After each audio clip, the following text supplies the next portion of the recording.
Hi Josh, are you okay if we videotape this for our English class? Yes. Okay, thank you. So our question for the interview is, do you feel that zoos are unethical or do you feel that they're beneficial to animals and people? I don't think you really should cage up an animal because a lot of the situations that they're in aren't exactly beneficial for the animal. But I think in some situations, they can be actually really good for an animal as far as the human interaction that they get, but not all. Okay, so a lot of people would say that zoos inspire a love of animals, so I guess you're saying that that was why it would be beneficial to people. A lot of people would argue though that watching a video of wildlife or reading about them or a television program would actually be a better option to really like learning what they're like in the wild. What do you think about that? I think TV can only give you a certain picture. A lot of people in society nowadays like to base off all of their ideals and beliefs off of what they learn off a documentary, or whether it be something as simple as that.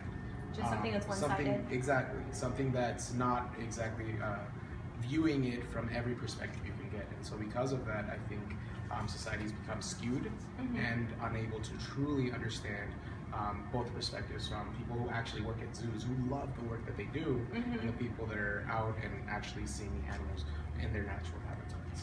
So, obviously the people working at zoos love animals, Yes, that's not and they definitely do. But a lot of people would argue that the animals live such a huge different lifestyle in the zoo as they do outside of the zoo. So, I mean, if you really would, if saying like you really loved an animal, wouldn't you want them to be as comfortable as possible and in an environment that they're used to and supposed to be in? I think that's true, but for some animals they can adjust to literally any environment. I know I have read about that in different articles, and I've been able to see that in different animals. And even if you do research on an animal, the reason that we've learned so much about them is because they're in that kind of situation where they're adapting to different scenarios, and that's why we know things about them, because they've been put in that position before for scientists to do their own research. So I think even though it can seem difficult for some people, it still can be beneficial in a lot of ways for a lot of even young children who are able to actually interact with an animal at the age of like 5 when they go to the zoo.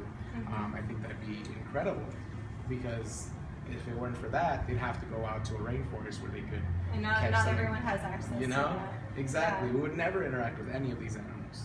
A lot of animals in captivity, like in zoos and stuff like that, in a smaller habitat, develop abnormal behaviors, such as bobbing their head and swearing, and often have to be medicated. Do you feel like that's unethical? I think that would be. I think if they start to change their behaviors to kind of like a drone or something. It's called psychosis. Yeah. I've actually heard of that before. I have a friend that is all about animals and stuff like that, so she tells me stuff, and I've also researched myself into little things. Yeah.